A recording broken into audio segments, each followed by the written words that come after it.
You've been modest for way too long. Think about all the ideas you've had, all the visions, the dreams, the things that you've prayed for, read about, studied for, talked yourself into, and still haven't released. I love you, but I gotta tell you, that is not preparation. That is fear. That is doubt. That's perfectionism, and it's blocking your blessings. Now, don't get me wrong, I've had my own challenges with this. Coming up as an entrepreneur and developing myself as a creative professional, I've also battled with holding on to ideas for way too long. Trust me, I know the feeling of sitting on something powerful and being timid to unlock it. Like timing was never right. But low-key, timing is always right. Which is why we get frustrated, or worse, we give up. So why do we hoard our gifts when what's inside of us is begging to shine? Is it because we fear failure or judgment? Putting something out we're passionate about and it just doesn't land the way we've hoped. Or maybe we're worried about what people may say or think. Or are you measuring yourself against others and shrinking your life? Maybe you're a perfectionist. Everything gotta be right. The right time, the right body, the right vibe, equipment. And then it gets you to this place of analysis paralysis and you just end up stuck. What about comfort addiction? Choosing safety over alignment. Worrying your gift isn't good enough. Here's my wisdom. God gives us visions, ideas, and gifts. These aren't random. They are sacred seeds, and it's for us to recognize them, to plant them, and co-create with God to bring them into the physical. But life gets real. We get distracted, discouraged, disconnected. We're human, right? Sometimes we don't feel ready. Sometimes we are afraid. And sometimes we just don't know how.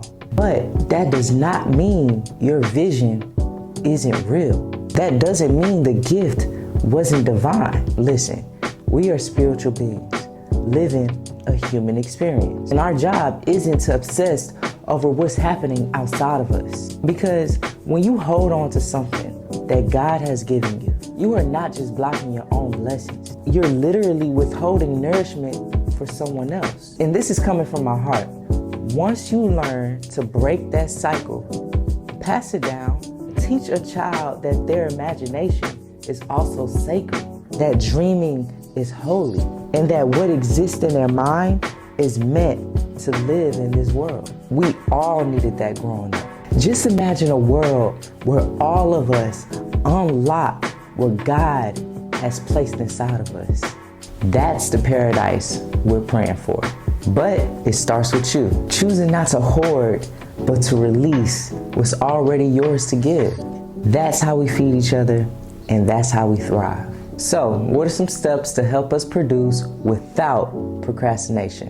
1, stop aiming for perfection. Feel the fear and move anyway. Perfection is a myth. It's literally a trap dressed up as preparation. The real work begins when you move in spite of fear, not the absence of it. Fear just means that your gift matters. So go anyway, publish anyway, post anyway, speak anyway. That movement builds momentum, and that momentum builds belief. Number 2, create a sacred rhythm. This is something that I really had to learn to master. Find your creative window. Study yourself. What time of day are you most alive? What sounds, spaces, or spirituals put you in a flow? That's sacred. Set it apart. Protect it.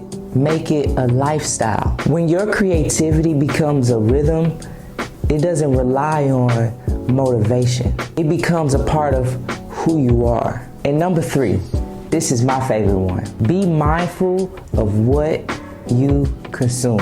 You are what you eat, what you drink, watch, what you absorb. You gotta understand, a clean gut and a clean mind will unlock a clear channel. This is why people occasionally detox or fast, because it removes the noise. Food, music, social media, conversations, they all feed your frequency. So choose what raises your vibration.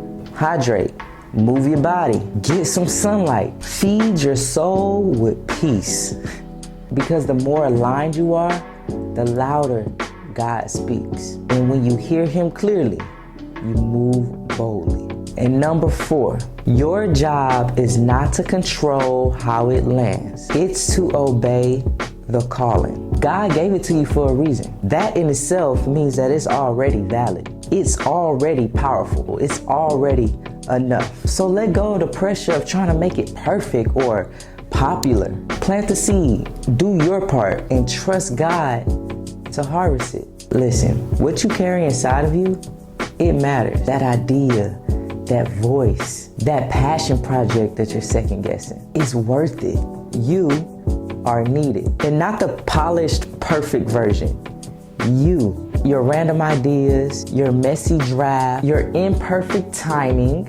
Look, social media will try to convince you that everything needs to be curated. But please don't forget that most of that is edited and filtered and manufactured, okay? Your gift is not entertainment. It's divine assignment. And it does not need approval to be powerful. So stop holding back. Let your soul speak out loud. Let your spirit vibrate with the world. Because when you release what God put inside of you, you open doors to peace, abundance, joy, and alignment. You don't need to control the outcome. Just put it out. Let it breathe while trusting that what's real will always reach who it's meant for.